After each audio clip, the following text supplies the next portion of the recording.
part 2. Got it with the axe. So, the other part of grizzly bear stories is they are a tool in and of themselves.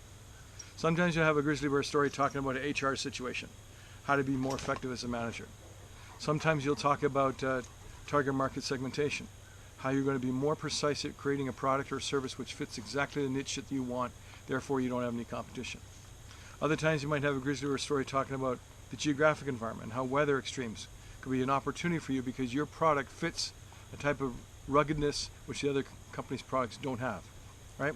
Kind of like axes. I make axe heads as a hobby. This is a different sort of shaped one. This one is more like a trail axe for light felling, going along long distance, not necessarily splitting wood because the blade's kind of narrow here and it's got a sort of a swept beard to make it lighter in weight. That's why I cut it this part here.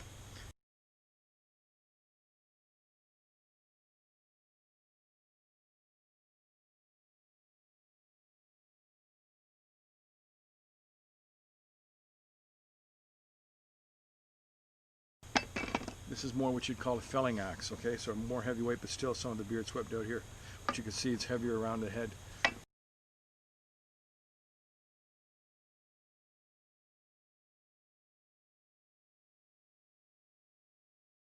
Just like tools have different purposes, stories have different purposes. So what you'll do as a business and marketing student over the next few years is you'll collect stories, little grizzly bear stories to serve each purpose when you're trying to explain something to people.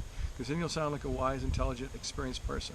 Because one of the criticisms I used to have when I was your age was I didn't have experience. Meaning, not that I needed years, but I needed to be able to experience things and stories that I could turn around and relate that to an understanding of an explanation of how to solve a problem or do something in a better way than the competition was. That's the reason why you want to collect grizzly bear stories, so that you can have different little things to explain why something is possible or not possible by giving a specific example.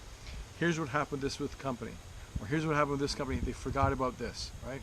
A good example is GoPro, which I'm using to record this itself, right?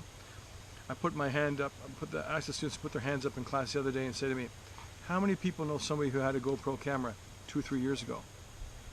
They said, a lot of people. I said, how many people know someone carries around a GoPro camera now? They kind of shrugged their heads. I said, you know why? I said, because that's my GoPro camera, my Samsung Galaxy 20.